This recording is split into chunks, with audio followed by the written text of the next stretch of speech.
আমার আজকের রেসিপি হচ্ছে ধোকার ডালনা। অনেক পুরনো রেসিপি, আমরা সবাই জানি। খুব সহজে কিভাবে বাড়িতে বানিয়ে নিতে পারবে সেই রেসিপি আজকে আমি তোমাদের সাথে শেয়ার করব। ধোকার ডালনা বানানোর জন্য সবার প্রথমে আমি এখানে নিয়েছি ছোলার ডাল 250 গ্রাম। আমি ওভারনাইট ভিজিয়ে রেখেছিলাম। যদি হাতে কম সময় থাকে তাহলে 2 থেকে 3 ঘন্টা কিন্তু ভেজাতে হবে, তাহলে কিন্তু ডালগুলো ফুলে নরম হবে আর বাটতে আমাদের সুবিধা হবে। তাই এটাকে চেষ্টা করবে বেশিক্ষণ ভিজিয়ে রাখার। এবার নিয়ে নিচ্ছি একটা মিক্সারের জার, আর এর মধ্যে প্রথমে নিয়ে নিচ্ছি আগে থেকে ভিজিয়ে রাখা ছোলার ডাল। সাথে দিচ্ছি কয়েকটা কাঁচা লঙ্কা, আর দিচ্ছি 1 ইঞ্চির মতন আদার টুকরো, দিচ্ছি স্বাদ মতন নুন। দিয়ে খুব ভালোভাবে প্রথমে ডাল আমাদেরকে বেটে নিতে হবে, একদম মিহি করে বাটতে হবে, যেন ধোকাগুলো যেন খুব ভালো তৈরি হয়, একদম প্লেন তৈরি হয়। এইভাবে কিন্তু আমাদের বাটতে হবে। এবার চলো, গ্যাস ওভেনে আমি বসিয়ে দিয়েছি একটা কড়াই। নিয়ে নিচ্ছি এর মধ্যে সর্ষের তেল, দিলাম প্রথমে 1 চামচের মতো জিরে ফোড়ন, আর দিচ্ছি হিংটা কিন্তু দিতে হবে, একটু বেশি দিলে অসুবিধে নেই। দিলাম 1 চামচের মতন ধনে গুঁড়ো, তোমরা চাইলে কিন্তু এখানে ধনে গুঁড়োর জায়গায় ধনে বাটাও দিতে পারো। এবার যে আগে থেকে ডালটা বেটে রেখেছিলাম সেই ডাল বাটাটা এর মধ্যে পুরো দিয়ে দিলাম। দিয়ে স্টিম কিন্তু এখন একদম মিডিয়াম করে দিতে হবে। দিয়ে খুব ভালোভাবে ডাল আমাদের প্রথমে কড়াইয়ের মধ্যে একটু শুকনোভাবে এটাকে ভেজে নিতে হবে। তাই চেষ্টা করবে ডাল যেন জল ছাড়া খুব ভালোভাবে বাটা হয়, তাহলে কিন্তু এই ধোকাগুলো বানাতে একদমই সময় লাগবে না। ঠিক 2 থেকে 3 মিনিট এভাবে একটুখানি দেখো কড়াইয়ের মধ্যে নেড়ে চেড়ে নিলেই কিন্তু ডাল পুরো একদম শুকিয়ে যায়। ডাল বাটার সময় যদি বেশি জল দিয়ে বেটে ফেলো তাহলে কিন্তু এই ডাল শুকাতে অনেক সময় লেগে যাবে। দিয়ে দিলাম সামান্য পরিমাণে হলুদ গুঁড়োর সাথে মিশিয়ে আরও একটু ভালোভাবে ডাল ভেজে নিচ্ছি।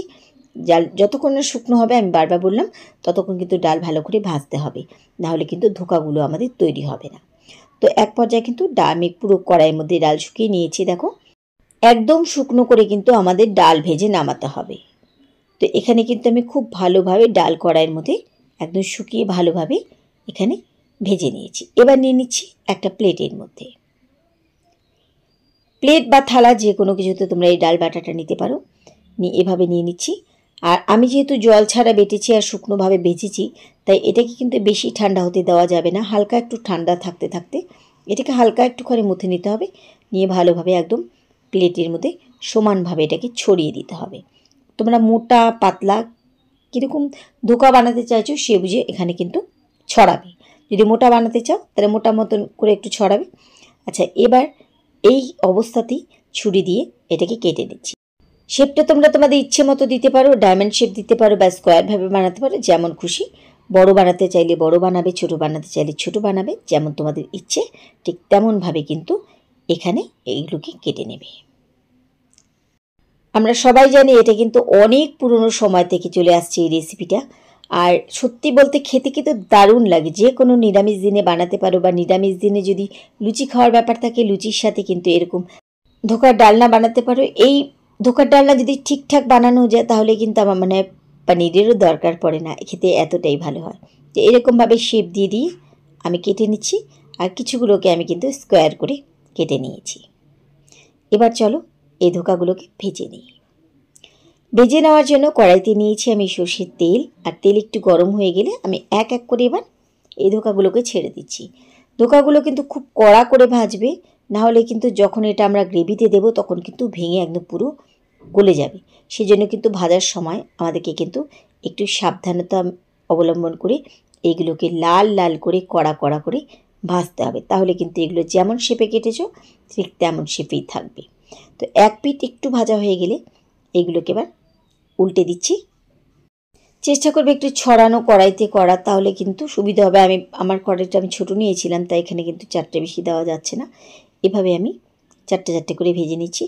একদম দুপিঠে যখন ভালোভাবে কড়াভাবে লাল হয়ে যাবে তখনই কিন্তু এই ধোকাগুলোকে তুলবে।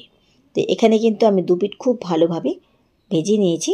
এবার এইগুলোকে আমি কড়াই থেকে তুলে নিচ্ছি। ধোকার ডালনা কিন্তু অনেক ডাল দিয়ে করা যায়, শুধু ছোলার ডাল না, যে কোনো ডাল দিয়ে কিন্তু তোমরা ধোকার ডালনাটা বানাতে পারো।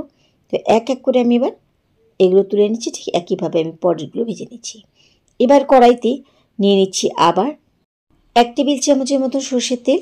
তেল একটু গরম হয়ে গেলে আবার দিয়ে দিচ্ছি এর মধ্যে 1/2 চামচের মতন সাদা গোটা জিরে ফোড়ন। আবার দিচ্ছি হিং, কারণ এই গ্রেভিটার মধ্যে হিঙের ফ্লেভারটা কিন্তু দারুণ লাগে।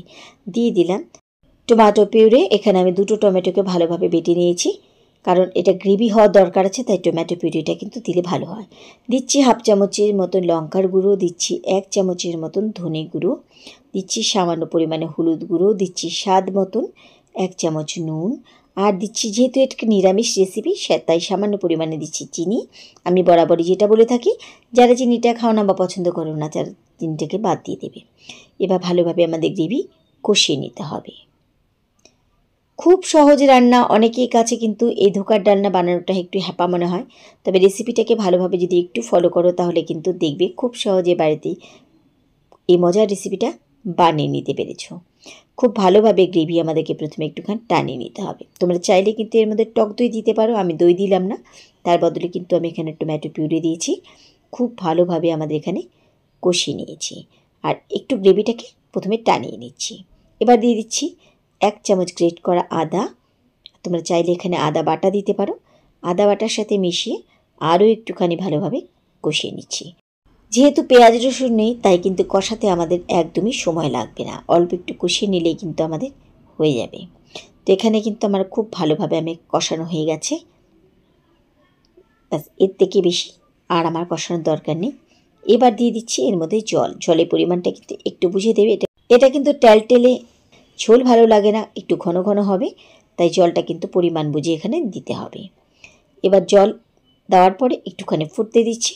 আমি কিছুক্ষণ কিন্তু এখানে ফুটিয়ে নিয়েছি। এবার এর মধ্যে দিয়ে দিচ্ছি হাফ চামচের মতন গরম মশলার গুঁড়ো।